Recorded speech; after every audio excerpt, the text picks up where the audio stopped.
Hello, I'm Dr. Mystic, and welcome to this episode of Voice of the Word. And I want to begin by a simple Aramaic word, shalama, which means peace or hello. Of course, it's the equivalent of the Hebrew shalom and the Arabic salam. And they have this new movie out, or series, called The Chosen. It's kind of attracted a lot of attention, and a lot of people enjoy that series. I have reservations about it. There's things I like about The Chosen. There's things I don't like about The Chosen. I think they could have had a better biblical consultant to make it more accurate. And one of the ways they could have done this is have Jesus say shalama as he would have done instead of shalom. So shalama is the way to say peace or hello in Aramaic, and it's still used in modern Assyrian Aramaic to this very day. And I want to put this graphic up. Just want to clear up something. Is that the Assyrian people speak modern Neo-Aramaic, modern Assyrian Neo-Aramaic. It's not Akkadian. Akkadian is the earliest attested Semitic language, and it has its own branch, the Eastern branch. But there's no living forms or descendants of Akkadian today. What happened is, just like the Hebrews, Hebrew died out and the Aramaic language became dominant among the Jewish people. Now Hebrew's been revived. With the Assyrians, their language was replaced by Aramaic, which became the international language at that time of trade and diplomacy. But today, I want to talk about a couple of issues. And we're coming up on, in the liturgical calendar, the feast day of St. Simon and St. Jude. And I'm going to do a special program about that. And I want to release a video in Aramaic and English about the life of St. Jude Thaddeus. I want to release that very, very soon. And I also want to mention that I went to Turlock, California, where you have a large Aramaic-speaking population. And, of course, you have the Church of the East, you have the Ancient Church of the East, the Assyrian Church of the East and the Ancient Church of the East, which are the two main Assyrian Christian denominations. But there's a lot of Assyrian Protestants and Assyrian evangelical churches there. And, of course, I'm evangelical. And several years ago, I was invited to speak at the Assyrian Evangelical Church. I preached in English and was given an immediate Aramaic translation. So my brother recorded it, so I found the video, and I wanted to share it. So my brother recorded it, but he's shaking that camera all over the place. I wish we had a tripod, but I have the video. I want to put it out so you can hear English and then immediately translate it in modern Assyrian Aramaic. I want to mention something else. If you look at my channel, I inadvertently got into a big debate about the Assyrian flag. And it's kind of heated up, but I think it is what it is. So the issue with the Assyrian flag, and I talk about this on the other videos, the original Assyrian flag was created by, it's called the Holy Image of Edessa, the Edessa flag, or the Holy Mandalion flag of Edessa. And actually this flag is, I guess, since it was created by King Abgar Ukama, by his scribe Hanan, probably with input by Marmar and Mar Adai themselves. So they created this flag. And like I said, the flags have been continuously flown since it was first created by King Abgar and the apostles.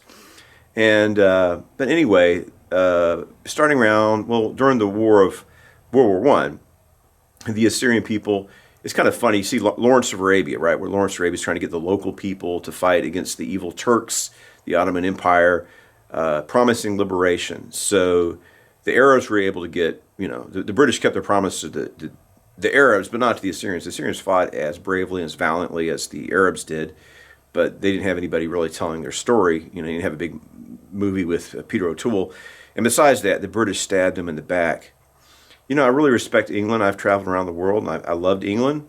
But England's done some great things. Throughout their history, they've done some pretty evil things, like the Crimean War was bad. They should not have fought Russia. They should have let Russia go in there and take care of business.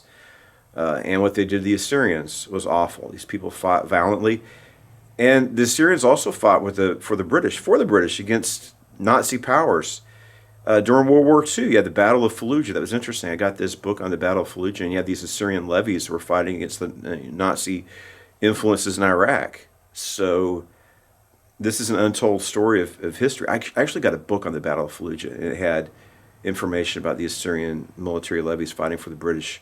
So even though the British people did the Assyrian people wrong, they still, fought for freedom against forces of tyranny. Nonetheless, decades later, but this Agaputros was the general who led the Assyrian people during the so-called. It's the Armenian genocide. I get it, but the thing is, Greeks and Assyrians were also killed in these genocides, and people remember the Armenians but forget the other two ethnicities that died in this terrible genocide carried out by the Turks. So Agaputros, the goal was, okay, we're going to fight against these, evil powers, and when we win, we're going to give at least a measure of autonomous area. They get nothing. But the hope was to create, and there was enough, before they killed so many, there was enough people, Assyrians there, to warrant the creation of an independent Assyrian nation. But when they had the Treaty of Versailles, they didn't care about demographic realities. And you can see it if you travel in the Middle East like I did. It's like, man, these lines on the map are so artificial. They don't represent demographic reality at all. I mean, look at Iraq. You have a lot of Kurdish people in the north, Sunni Arabs in the central area, Shia in the south, the Marsh Arabs in the south. I mean, these are just distinctive peoples. So that the map was created for the interest of the oil companies in England, not to represent the realities and needs of the people of that region. It's very unfortunate. And of course, the Assyrians got in the way, so they were allowed to be massacred and exiled. So anyway, Agaputros created a flag for the Assyrian people with the logo, trust in God and follow the cross. I think that's good advice. And I want to look at his cross and his flag and some of the other flags. Jesus was an Aramaic-speaking Jew of the Middle East, and the Assyrians are Aramaic-speaking Christians in the Middle East who have endured persecution for over 1,000 years. Join Voice of the Word Aramaic Bible teacher, artist, and author Stephen Missick as he examines the Bible through the ancient languages, peoples, lands, cultures, and times in which it was first revealed. Research the Scriptures, rescue persecuted Christians, and restore the Church to its Semitic roots. And now, Voice of the Word. So what had happened is there was I call it the Pan-Assyrian flag that was created. It's got 3 bars on it, and it's got 3 stars in the top. The purple bar represents the great empires, the royal empires of the past. White represents purity and honor, and of course red represents the blood of the martyrs. The 3 stars represented the 3 main Aramaic communities, the Assyrian Orthodox, the Chaldean Catholics, and then the Assyrian people. And that flag was used until around 1975. I guess in 1968, some Vladimir Bet-David, who hates Christianity, and he said some very vile things about the Scriptures, about Mar-Adai, about the church as a whole. He has this animus and this hatred of Christianity. So the current Assyrian flag, which is embraced by Assyrians around the world, there is an issue that many Assyrians have, which we're going to get into. It was created to be a secular and a non-Christian, but in a certain sense, an anti-Christian flag. I don't think a lot of Assyrians see it that way, but that was the intent of the creator of the flag, Vladimir Bet-David. So this is coming to dominance. I guess, the Assyrian people want to celebrate their identity, and they've chosen this flag. But some Assyrians, here's the issue, is I stumbled across, some Assyrians have reservations about the flag. Not me. This is an internal movement in the Assyrian people. And this Assyrian Christian, he's on Reddit, and this guy's he's a Assyrian patriot. If you look at what he's posted, he's doing a lot for he's championing the Assyrian cause on Reddit. And he's looking at the flag and says, this doesn't represent me. I'm a proud Assyrian, but I believe in Jesus Christ. And you have images of pagan gods on it. So what he did was he revised minor alterations to the Assyrian flag. And I look at what he did, and I don't know, I'm an artist. And I thought, well, that's pretty good, but, I think you do a little bit better. Instead of having this image is just supposed to represent a shore, let's put the holy image of Edessa, the flag of King Abgar. And then let's have a squared cross instead of an elongated cross for balance. And then I look back, and when this subreddit, Assyrian subreddit, when he posted that, he had some supporters, but a lot of it's strange. I should have read the Reddit instead of just looking at the image and look what he said about it. I should have looked at the attacks from Assyrians against him. How dare you alter the flag and blah blah blah. A lot of hatred and vitriol this person took, and at the end, this Assyrian says, I'm really embarrassed that we have people, Assyrians, who act like this. I think you're right. I see your point. But between what he originally posted and some sane Assyrians responding to it, a lot of hate. So, plus, I'm writing this book called Assyria, the Work of God's Hands, and I don't want pagan gods. It says the work of God's hands, the work of the hands of Yahweh. One of the Assyrian crests is the sacred name of Yahweh. It's a very prominent Assyrian symbol and has been for a long time. It's Yahweh, or Jehovah in Assyrian. So if I'm writing a book about the hand of the Lord, why would I put Shamash and the Assyrian god Ashur on the cover of the book? Especially it's a book that's meant to represent the Assyrian Christian heritage and about their role in the Bible and their 2,000-year Christian legacy. I'm not going to put the images, so I have to, if I'm going to put the flag on the cover of the book, it's got to be altered. I'm not going to promote the worship of pagan gods or polytheistic gods. I believe in one God. I believe in the Holy Trinity, not Assyrian or Babylonian, the Assyrian Babylonian pantheon. So that's the issue. So anyway, I took a lot of heat for the flag I designed for the cover of the book. So then what happens is, all these attacks, it's kind of strange. It's like, why? Then it didn't take me much. I haven't even collected all the Assyrian Christian. So what Assyrians are, there's many Assyrians, they look at that flag, they like it, and they want to fly it because they're proud to be an Assyrian. But it's like, why does they have the images of pagan gods? I'm a Christian. I'm a member of the Church of the East. So Assyrians, I don't even know how many I'm going to find in the end. I'm collecting variations on the modifications of the flag created by Assyrian Christians. There's many of them. There's probably dozens. So it's like, man, they really viciously attacked me because I took the pagan emblems off of the flag. And it's like, what is with that? That's bizarre, right? Isn't it? What's the motivation? And then you find out that there are dozens of modifications of the flags that many Assyrians, there's a movement within the Assyrian community where Assyrians don't feel comfortable with those pagan images and have removed them. I'm not the first one to do it, and I'm probably the first non-Assyrian to do it. Assyrians do it all the time. So anyway, this is a big distraction. But what I want to do in this program is I want to read information about Agaputros' flag. I want to read it so you know the history of this flag. I guess, as far as I know, you have the original King Abgar flag called the Holy Image of Edessa, which has the face of Christ on it, which is part of the legend of Thaddeus.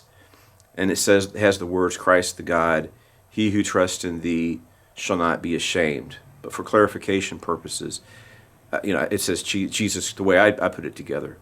It could be correct, but it says Jesus Christ, my Lord and my God, the statement of Thomas, who founded the Assyrian Church of the East. And the bottom says the same thing, whoever believes in you will not be ashamed. That's the original Assyrian flag, so I've recreated that. But as far as I know, I believe that the first, maybe somebody could find something in history, but the first Assyrian flag, actually, Mongolians, in the Mongolian tribes, there's this Marco Polo movie that came out a few years ago, and they were showing, so the Mongolians actually flew Assyrian flags. Somebody posted a example of that, because the Mongolians were pretty big on banners, and I wrote a book called The Assyrian Church in the Mongolian Empire from the 13th to 1500 or so. It's been a while since I wrote that book.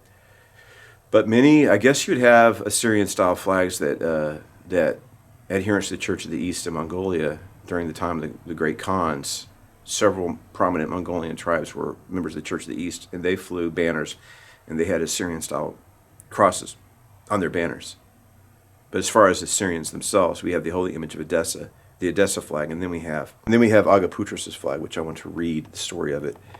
I took a photograph of one of the, a reproduction from the original with on the bottom, very detailed reproduction. On the bottom, it gives the story of Agaputros' flag. This flag was carried by General Agapitros Elia Dubaz, the commander of the Assyrian forces during World War I. Australian Captain Stanley George Savage describes the Assyrian forces as he met them at, I can't make that out, Taken Tepe, Iran. Of all the sights that I was privileged to see, these horsemen winding along the valley was one never to be forgotten. They came along in an orderly, soldierly fashion, split up into groups of about equal size to our own troop of cavalry. Ahead of each group rode the leader, and behind him came his standard bearer, who carried a large red flag across which was worked a white cross, the flag of Agaputros, the commander-in-chief, being the goddess of them all.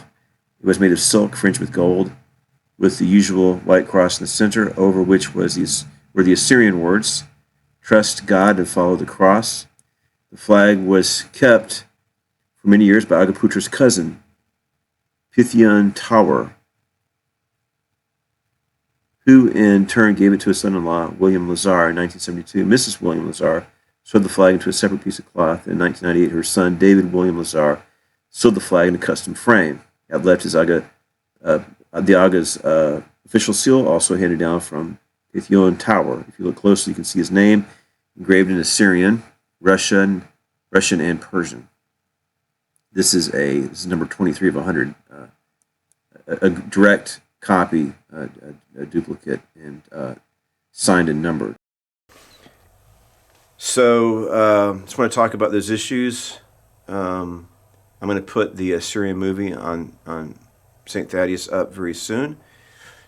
I'd like to clean up the editing, but I think I'm just going to put it out there because what the flag has shown, this is kind of shocking. But the Assyrian people for 2,000 years have been a proud Christian people. This is surprising to me, but it's true. There are people who are trying to revive the worship of the ancient Assyrian gods and turn the Assyrian people away from Christ, away from the message of Saint, Marmarai, Saint Thaddeus. Marmarai is Saint Marai.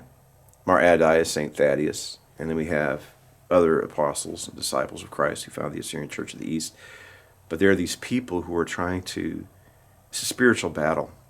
They're trying to, all the attacks the Assyrian people have undergone, and now you have, the persecution, death, massacres, having to migrate, going into exile, just global dispersion, all these issues. And on top of that, we have a spiritual attack, trying to turn the Assyrian people away from Christ and back to the idols of the ancient world. But God's always had a special place in his heart, obviously, for the Assyrian people, a special love. Not that many people, as God said, you're the work of my hands. Not that many people did God send a prophet. Jonah, I was talking about this the other day. Jonah's a Christ figure. So he sent not just any prophet, but a prophet who symbolizes Christ, and that he in a symbolic way dies and rises again. And he preaches to the nations the way the message of Jesus Christ was taken. He's Jewish or an Israelite. His message is for Israel, but he has a message for the whole world, specifically beginning with the Assyrian people. So we're going to look at this little video clip. I'm sorry for I don't know if I can correct that in any way, but I have the message I preached in Turlock. And when I went and I gave this message in Turlock, I think I'll post it again here, my short message. We had the state senator, and the state senator said there's 60,000 Assyrians in Turlock. And there's like an Assyrian church on every corner. Me and my friend Liz were driving around looking at all the Assyrian churches, and I got some pictures. I'll probably post that soon. But I went by this church, and it's like, well, over a decade ago, I preached at this church. Maybe I should go back and preach again. But unfortunately, I'm going to have to fight back, unfortunately.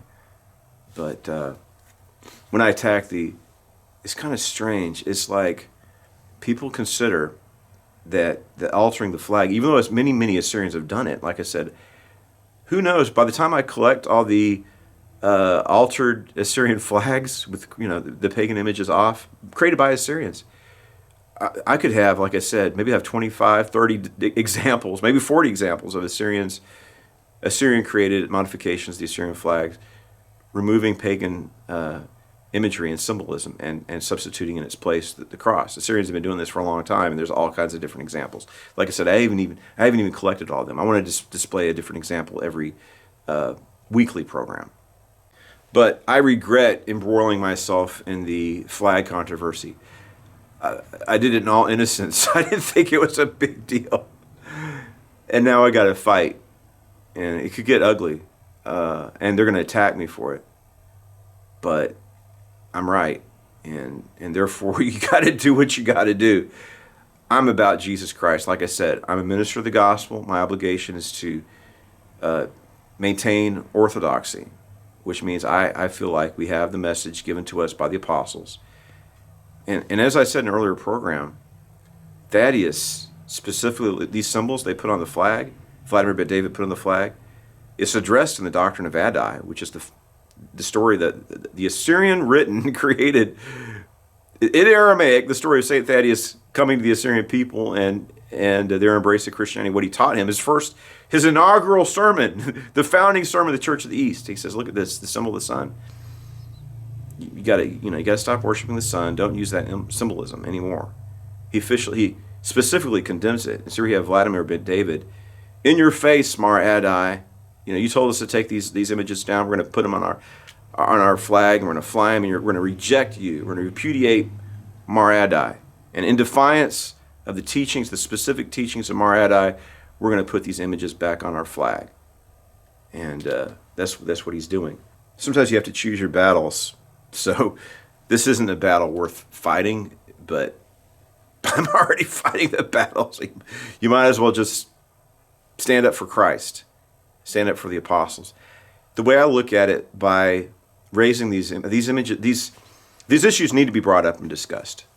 Like I said, this is a concern that many Assyrians have. Otherwise, we wouldn't have had we wouldn't have dozens of alterations of flags, modifications of flags already created by Assyrians. So the Assyrian community as a whole recognizes there's a need for an alternate version of this flag that doesn't have pagan symbols and acknowledges its Christian history. So you're trying to acknowledge, they're trying to erase, Vladimir ben David wants to erase 2,000 years of Assyrian history. And then on top of that, I wrote a book called called The Epic of Baal. Honestly, I had to incorporate some ideas we don't really even understand everything there is about this religion, because these were ancient religions, because it's fragmentary, right? What we know is fragmentary. In another program, we talked about Lucian of Samosata's description of, it was just shocking, right? He writes an entire book. He goes, I'm an Assyrian. This is Lucian of Samosata. He goes, this is how I was brought up. As a child, I participated in these rituals. So I was thinking, he mentions a temple in Mabug outside of Aleppo. It's an Assyrian temple, a temple founded by Assyrians. And it's a typical Assyrian temple, and the rituals that are performed there were performed. And that's what Lucian says. He says, this is one of our temples. I worship there. This is how I worship. This is what I'm familiar with. And it says certain things I didn't understand completely. I asked the priest about it. So this is a book long, it's a small book, a short book, but it's a book long description of how the Assyrians worship. It's called On the Assyrian Goddess. So when I wrote the Aeneid about Egyptian mythology, so I'm trying to understand Moses and the Exodus.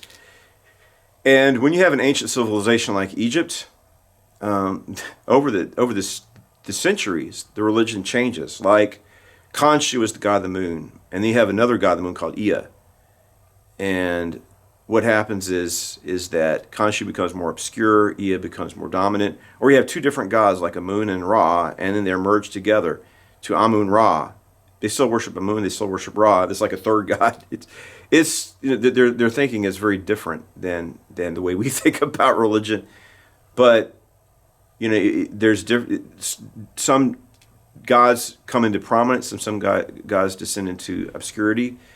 And then you have like symbolism. Hathor, how you differentiate Egyptian gods is through their headdresses. So Hathor, the goddess of sexual intimacy, whatever, and I guess a fertility goddess, she has a distinctive, like the cow's horns and the sun. And then later on, Isis it's like, that's not Isis's symbol, that's Hathor's symbol. So Isis assumes some of the attributes of Hathor, even though they're different goddesses. So that what I'm saying is Egyptian religion evolved over the past centuries. And the same thing is true of Assyrian and Babylonian religion, especially since Ashur doesn't seem to be, in a sense, he's not really a god at all. He's kind of a personification of a city, an Assyrian city. They're worshiping their own, this Mount Ashur, probably the biblical Ashur, the son of Shem, the father of the Assyrian people, built a town on that, and it's named in his honor, but it's deified. This hill is deified. So it's just a hill. So that's why with Ashur, he doesn't really have a lot of unique attributes or a myth, because he's just an idea of, or a deification of this hill that represents the Assyrian people. It's interesting. Marduk is the same thing. Marduk has more of a mythology, but it's interesting. Sometimes these pagan gods didn't, they symbolize ideas or principles or concepts. Not all pagan gods necessarily had a myth. Ashur is an example. They had this symbol that's supposed to be Ashur that they use in the Assyrian flag, but historians are not sure with certitude that is Ashur. Some people think so, other people doubt it. Anyway, study of pagan religions. I have not, in a superficial way, I've studied Assyrian and Babylonian religion, pretty in-depth Canaanite and Egyptian religion. But when I'm studying Assyrian religion, it's similar to Egypt in that the religious, certain gods come to prominence and other gods fall into obscurity. The religion is always changing. And what you have really is you have independent city-states, and they have their gods they worship in each of these city-states. And what happens is, through these city-states fighting each other, whatever gods worship, like Marduk. Why is Marduk so popular? Because Assyria, well, why is Ashur so popular? And Marduk, because they were the city-states that happened to win out and conquer their neighbors and achieve supremacy. Then Assyria fell to Babylonia. So this is all historically important, but we need to glorify our Lord and Savior, Jesus Christ, right? Jesus Christ, he's the revelation, the fullness of the Godhead, as the Scripture says. And the Assyrian people, to have so many apostles to come and establish Christianity in that region is a great honor, and they should be proud of that, not of the ways that, and like I said, one of the things that I think that you can say is clearly widespread in Assyrian and Babylonian religion is the use of sacred prostitutes. It's codified in Hammurabi's law. It mentions the sacred prostitutes and the rights and privileges that they enjoyed, and it gives legal protections to the sacred prostitutes. These are, you go to the temple and you hire a prostitute and have sex with her in the honor of these gods. That's part of the ancient Assyrian religion. And it's very clear. There's no doubt about that. It's verified in multiple sources and accounts. So do we want to go back to that? Do we want to go back to worshiping idols and sexual ritualism? I don't think so. I think that we have a better revelation in the message that St. Thaddeus Marai Marai brought. And that's the answer. There's no hope in Ashur. There's no hope in Marduk or Shamash. There is hope in Jesus Christ. And we need to turn to him. And we have to look with the eyes of faith. God's about to move in a great way. The Lord is going to judge the Islamic world, and he's going to deliver the Assyrian people. It doesn't seem, humanly speaking, it seems impossible, foolish to think such things, but it's going to happen. And before the Lord does that, the Assyrian people need to turn back to God and put away paganism and evil. And we need to have a revival among Assyrian people. This is like, if my people, which are called by my name, the Assyrian people are, shall humble themselves. That's the problem, is there's a lot of arrogant, prideful Assyrians. Humble themselves, seek my face and turn from their wicked ways, then I will hear from heaven, I will forgive their sins, and I will cleanse their land. And they were talking about the homeland, Mesopotamia. It's going to be restored. That's the promises of God. We need to claim the promises of God.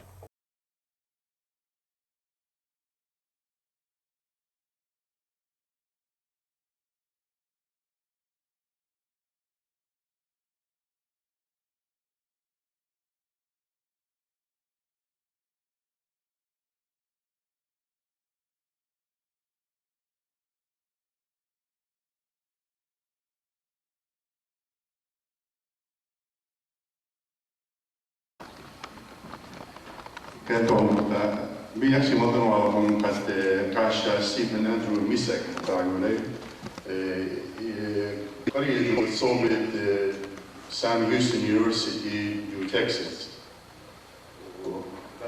قيل درسات قرية تلوغية سمنار كاملة قرية إلى رابع تلقون تبي شان أرامايا شوف من هنز قرية وإتلي شعبتي اللي عند الجيبين وإتلي يفعل لي راس بالي ومرات سيانتي شمسي أخذ رخي يشام مدخول لي ومدخول قد إتلي يفعل لي راس جميلة لي إيد بنت صدقاني بزودة أنا لشان أرامايا خشبة جو شواريون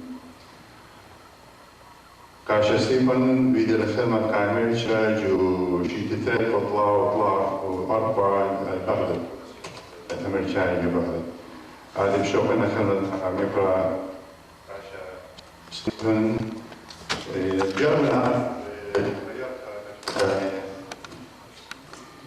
كاش خدمة اللي أو همزة تصليت من كاش بجاني عارف أواصل عارف الناس يمشون. I want to thank you for having me here today, and special thanks to Pastor Edmund also.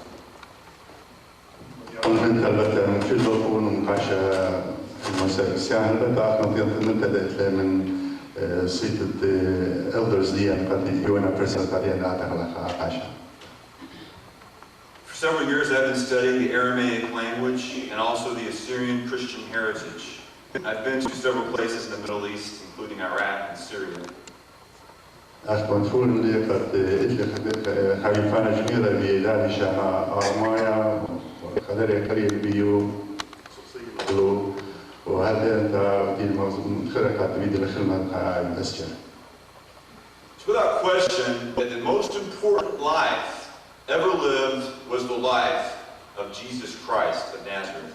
And the most important words were the words which Jesus spoke. مدخول لقد أولا شابوش أنقى جداد بي البتة وأمار نيشم شيخا أكتطق لألانا وإن خبران وش عبير بيان بيجهم زم بشمل بمار نيشم شيخا. Since these are the words of God incarnate, the very words of God spoken to mankind, I believe that we should study these words very carefully. And we should try to study these words in the language they're originally spoken, the Aramaic language. مدخول لقد البتة علىها جانو باين كل من برضوي البتة مدخول لقد علىها جانو داني شانا يعقوب. I've written 3 books to make this information interesting and applicable to everyone. These 3 books, the first one I wrote is The Words of Jesus in the original Aramaic. باش شيء وطلعت تعبي قابل مشان أرمايا وجاو قامة إلى تعود خبرت مشيخة بمشان أرمايا. The second book I wrote is about Mary Magdalene. Part of the reason I wrote this is because of the Da Vinci Code controversy. Mary Magdalene, her name, Mary of Magdala, her name means in Aramaic Mary of the Tower, and also she's a person who speaks in Aramaic in the Bible when she sees the risen Jesus and says in Old Aramaic, Rabboni. تشاوي ترى مدخول في شيء بس مريم مغدلتها بشمو فاشو بلغت شان عطوراي وعين هم زمت لداري شان مضوي لقد مقراي رابي. And a third book will be Treasures of the Language of Jesus, which will be out soon. in which I look at the Lord's Prayer in Aramaic and the Beatitudes. وإن شاء الله اللي بتمشيها والصلوات وهمزيات مشان تفهمين. Now these words, as I mentioned, when you look at Aramaic, we're not just dealing with the words of Jesus. There's Aramaic words throughout the entire Bible, in the Old Testament and in the New Testament. لما همزهم بس هم لشان عرمايا لين أشيء قتنيا مشيك هم زملين يشكيتم على شان بيشوف نخل ضانت كيداري عتيق أتكتوكتا. Every year in the book of Deuteronomy, the Jews were told to remember that their father Abraham was an Aramean, the wandering Aramean. They were supposed to remember every year that their ancestor Abraham was also an Aramaic speaker. جو تيانا موسى مدخول قد وداية تخرير قد بعد إيدتي من مسبتيرنا من العراق وإتلو خامزة تمشي همزمينا بس تخرير قد بعد إيدي When I was in Iraq for the war, I was able to see the ruins of Babylon. And it was amazing to go down these corridors and palaces where many events described in the Bible took place. ما يمدينا جبابات في وجه في شغل بعده كان زيد ان قصر شعبيري بدنا عادي ربع من كيفنا يردنا. There's an expression in English which refers to he saw the writing on the wall. So the writing. On the wall. So the writing on the wall, is it the writing on the wall? Yeah.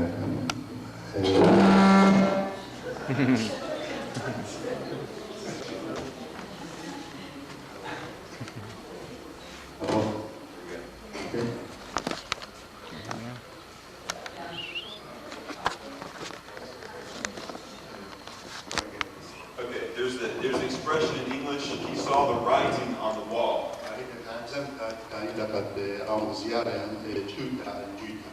This comes from a story where King Belshazzar he was a sinful king and he saw a hand appear. It was a vision of a hand writing on the wall and it wrote words, many teklu farsi, which were old Aramaic words. مدخول يطلق حجبيبنا الجيدة بشتشوتا رغم لو انقريونا ميني تاكل Farsi. هي ما تحمل كنا كش برك أبيان كانوا إلى قد قد ما تجد الآخر عم زبون فتبدا. So in the book of Daniel, which is written in Aramaic in the original, we see God writing with his finger on the wall in the Aramaic language. هذا تمثل أوكي شاو دانية ما خاصة من زود ديو بشتير بشان عرمايا على عجانو صبوا بشتاو للجيدة بشان عرمايا. I want to look at some places, just 2 or 3. There's many places in the Bible where Aramaic is used. I can't go through every place. It's in my books. You can contact me if you have interest about that. But there are some certain things I want to talk about where Aramaic is important this morning. أقول لقد ساعة رابط كان همزون بإشارة عرمايا. إذا جدي ما يتكلم سورة بالهمزة والخشمة بالقريب إلى كثير بإشارة عرمايا. إن بيت زود على بيت المطعم مشتاق. If you look in the book of 1 Corinthians,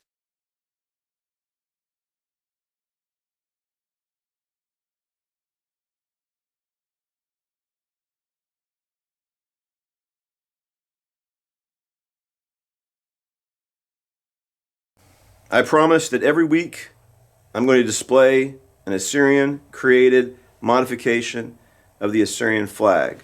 So here goes. Look at this week's example of I like this one actually, with the cross superposed in the center. Technically, I guess this is still the Star of Shamash. I mean, maybe it could be reinterpreted, but still, this is the idea. Or you could just say, well, that's not really a Star of Shamash, that's just a part of the flag. But here we are, another example. This is created by an Assyrian, and I think it's good for Assyrians to support Assyrian artists and creators and independent business people. And then, by this, celebrate, Assyrian identity celebrate the Assyrian Christian identity and support Assyrian Christian artists and small businesses. So there it is.